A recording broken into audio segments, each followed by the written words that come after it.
여러분 안녕하십니까. 천호산맥리학의 천호산입니다. 오늘 이 시간에는 천호산맥리학 초급반 제8강 오행의 생극 변화를 알아보는 시간이 되겠습니다. 오행이 상생하고 상극하는 그러한 기운이 있죠. 그래서 앞서 상생과 상극하는 관계를 공부를 했습니다. 그래서 이 시간에는 오행이 생하고 극하는 이런 관계를 망라해서 알아보는 오행 생극의 변화라는 이런 과정을 공부를 해보도록 하겠습니다. 오행 생극의 변화. 자, 오행은 상생과 상극을 함으로써 변화를 하게 되는데, 모든 세력이 대등할 때 그 기능이 원만히 이루어지지만 그렇지 못하고 어느 한쪽이 일방적으로 강하게 되면 상생과 상극의 위치가 뒤바뀌는 그러한 현상이 온다는 것입니다. 자, 즉 그래서 목생화, 화생토 하는 것이 상생이 아니라 상극하는 경우가 될 수 있다는 것입니다. 그리고 목극토, 토극수 하는 것이 상극이 아니라 상생의 이치가 될 수도 있다. 그런 내용이 되겠습니다. 여러분 재미나죠? 자, 그래서 그 두 번째로 보겠습니다. 상생의 반대되는 말이 상극이죠. 그렇습니다. 극이란 상대방을 이긴다는 뜻이 되는 것입니다. 그래서 서로 간에 대립하고 어느 한쪽이 심하게 다치고 하는 것을 의미하는 것이죠.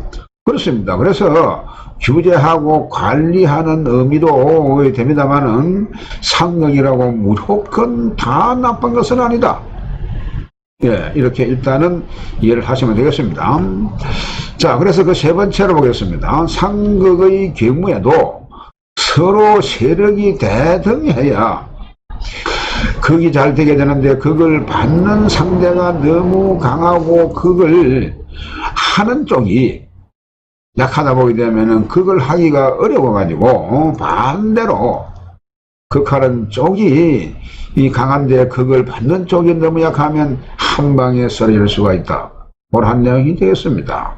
그러니까 무슨 말인가 하니, 극이 서로 대등하면은 상극이 될 수가 있습니다만은 어느 한쪽이 극을 받는 쪽이든 극을 하는 쪽이든 어느 한쪽이 너무 강하면은 이런 것은 그렇게 극이 되는 것이 아니라 그냥 어느 한쪽이 일방적으로 무너질 수가 있다. 그런 내용이 되는 것입니다. 자, 그래서 그 네 번째로 보겠습니다. 이와 같이 오행은 서로 상생과 상극이 적당해야지 한쪽이 너무 강하면 생하는 것과 극하는 것 모두가 중심을 잃게 된다. 그런 내용이 되겠습니다. 그래서 오행은 상생이 좋고 상극이 나쁜 것이 아니라 상생도 과하면 상극만 못하고 상극도 적당히 그걸 해주면 오히려 상생보다 더 좋은 기능을 발휘하게 된다. 그런 내용이 되겠습니다. 자, 그래서 여러분, 인간 사회에서도 모든 것을 골고루 갖춰야 좋지, 어느 한쪽으로 과하면은 결코 좋은 현상이 나타나지 않는 것처럼 한쪽이 강하면 반대로 다른 한쪽은 약해질 수밖에 없죠. 그렇습니다. 그런 것처럼 모두가 오행의 상생과 상극의 변화되는 이치로 보면 되는 것입니다. 자, 그래서 상생의 변화 원리를 보겠습니다. 가령 그러면은 상생하면서 어떻게 변하는 건지 상생의 변화 원리를 한번 알아보도록 하겠습니다. 자, 먼저 목생화. 자, 목생화하고 많이 여러분 니아리고 했을 겁니다만은, 목은 화를 생하는 거죠. 그렇습니다. 나무는 화의 불씨가 되어서 불을 살리고 죽일 수도 있습니다. 자, 그래서 그렇게 하는데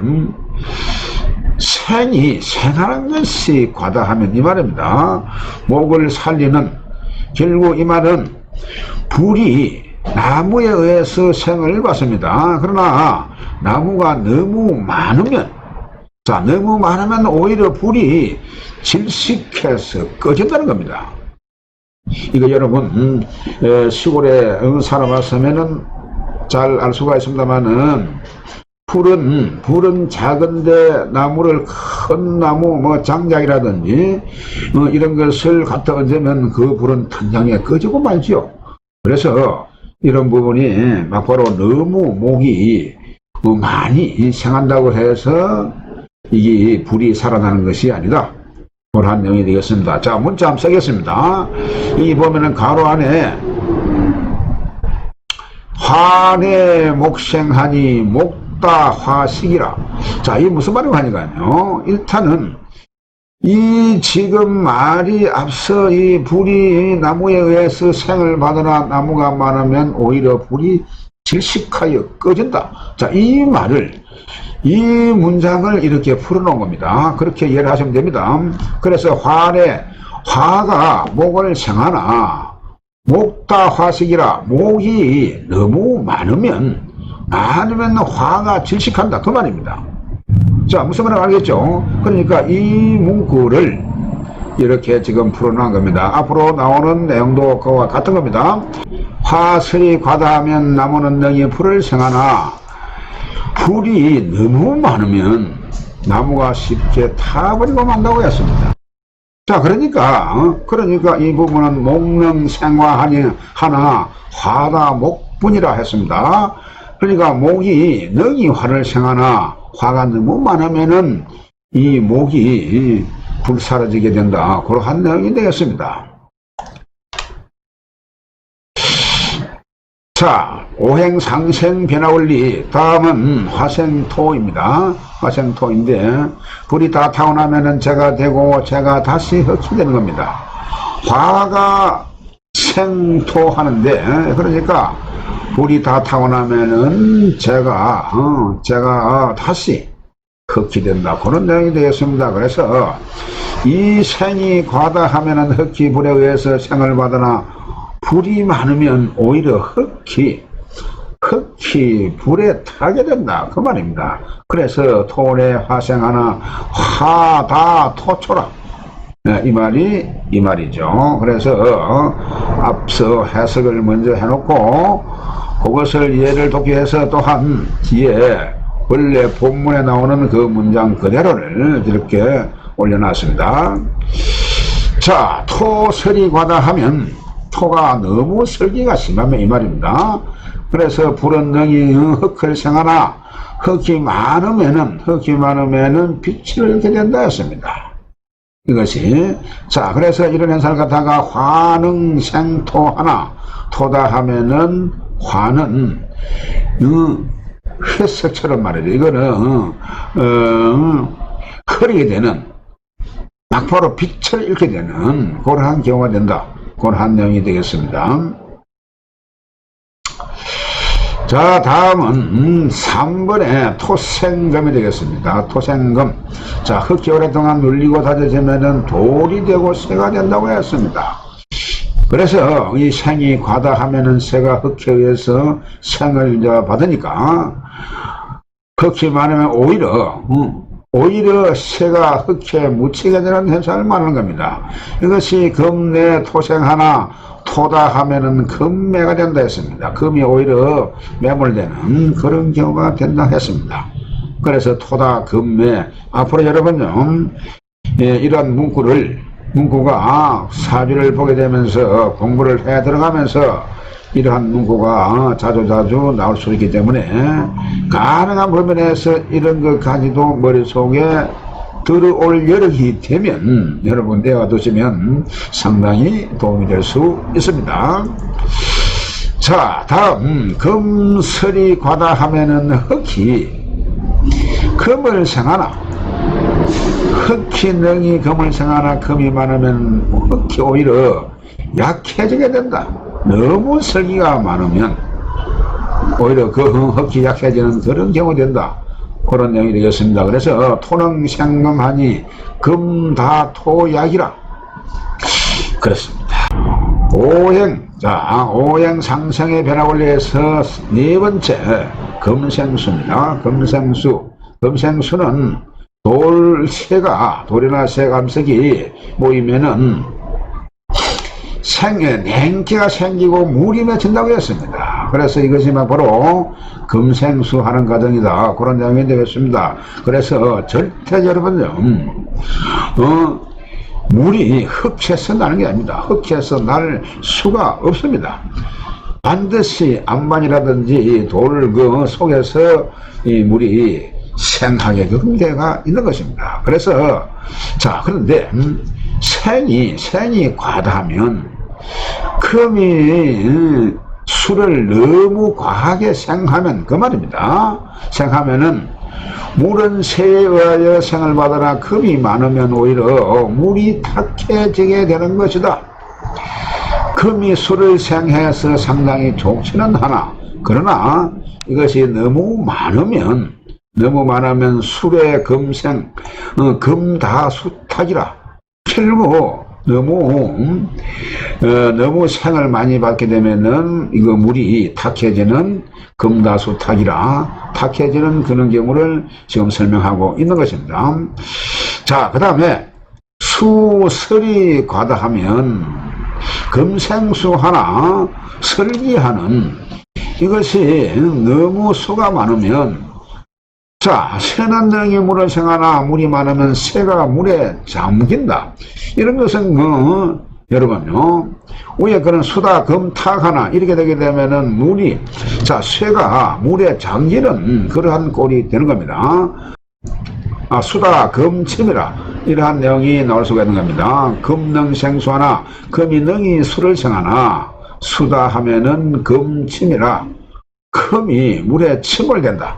그런 경우다. 그런 내용이죠. 그래서 금냉생수하나 수다 금침이라 수가 너무 많으면은 오히려 금이 그 물에 빠지는 현상이 생긴다. 그런 내용이 되겠습니다. 목을 생하여 금대가 있습니다. 그래서 물이 있어야 나무가 살고 물은 모든 생물을 자라게 합니다. 그런데 이 생이 너무 과다하면 물이 이 목을 너무 많이 목에다가 주게 되면은 이는 물에 의해서 생을 받으나 물이 많으면은 나무가 물에 의해서 떠내려간다. 그 말입니다. 그러니까 목내 수생 하나 수다 하면은 목표라. 나무가 떠서 표로 한다 이 말이에요. 떠내려간다는 이야기입니다. 자, 그런 반면에 목설이 과다하면 목이 많아가지고 수생목 하는데 목이 많으면은 이것은 물은 능이 나무를 생하나 물에 비교하여 나무가 많으면 물은 수축하게 된다 했습니다. 너무 나무가 물을 많이 먹게 되니까 그러다 보니까 오히려 물이 아주 줄어드는 수축하는 그러한 현상이 생긴다. 그런 내용이 되겠습니다. 자, 문자 쓰면 그렇습니다. 수능생목 하나 목다 수축한다. 자, 그 말입니다. 자, 그 두 번째로 상극 변화의 원리입니다. 상극의 변화 원리. 자, 보겠습니다. 앞서 상생의 변화 원리를 봤습니다만은 이번에는 상극의 변화 원리를 보도록 하겠습니다. 목극토. 자, 목극토 하죠. 그래서 나무의 뿌리가 땅속으로 들어가 흙을 부수고 엎는다. 목이 과다하면 쇠약한 흙이 나무를 만나면 반드시 피해를 입는다 그 말입니다. 반드시 피해를 입게 된다. 그런 내용이 되는데 이것을 토세 복목하나 필조경함이라. 토가 쇠한데 나무를 만나면 목을 만나면 만날 봉자죠. 그래서 반드시 기울어지고 한쪽을 함하는 곳이 있을 것이다. 그런 내용이 되겠습니다. 토가 과다하면 나무는 능히 흙을 이길 수 있으나 흙이 단단하면은 약한 나무의 뿌리는 땅 속에서 부러진다. 목이 토를 극하는 이치입니다. 근본적으로. 그런데 오히려 흙이 단단하고 일이 너무 많다 보게 되면은 이 나무의 뿌리가 약한 나무의 뿌리는 반드시 땅속에서 부러진다는 겁니다. 그래서 목능극토 하나 토중 목절이라. 목이 능이 토를 극하나 토가 너무 많고 중하면 목이 절단이 난다. 그런 양이 되겠습니다. 자, 상극의 변화 원리에 두 번째로 토극수가 되겠습니다. 토극수. 자, 흑한 물을 빨아들이고 스며들게 되는데요. 그래서 수축시키고 흐르는 물은 흑으로 제방을 하고 막으니 물이 갇혀서 호수화되고 고요해진다 했습니다. 그래서 좋은데, 그러나 토가 과다하면은 약한 물이 흑을 만나면 반드시 막히게 된다고 했습니다. 자, 그래서 이걸 갖다가 수약 봉토하니 필이 유색이라 이렇게 말하고요. 그 다음 수가 가다하면 토극수 하는데 오히려 그걸 받는 쪽이 많다는 거죠. 그래 수가 가다하면 자 이렇게 되게 되면은 흑은 능이 물을 극하지만 물이 많으면 흑은 많은 물에 쓸려서 떠내려가게 된다. 너무 많으니까 이런 현상이 발생할 수가 있다. 그런 양이 되겠습니다. 그래서 토는 극수하나 수다 하면 토류라. 토가 흘러내려간다. 그런 얘기죠. 자, 그 다음에 세 번째로 수극화 하는 과정입니다. 수극화. 그렇습니다. 물은 불을 끄게 되니까 불이 실을 잃고 기능이 마비가 된다 했습니다. 수극화 하니까 물은 불을 끄죠. 이것이 기본 원리입니다. 그런데 이 수가 과다하면 물 약한 그 불이 많은 물을 만나면 이 수가 가다하면 물을 만나면은 반드시 그저 사라질 수밖에 없죠. 그래서 화약 봉수한데 필이 식멸이라 이러한 현상이 나타난다. 그런 내용이 되겠습니다. 그래서 화가 과다하면 자 지금 먼저 반대 현상입니다. 화가 과다하면은 물은 능히 불을 끌 수 있지만 화염이 강하면 물이 오히려 메말라지게 되는 현상이 생긴다. 그런 내용이 되겠습니다.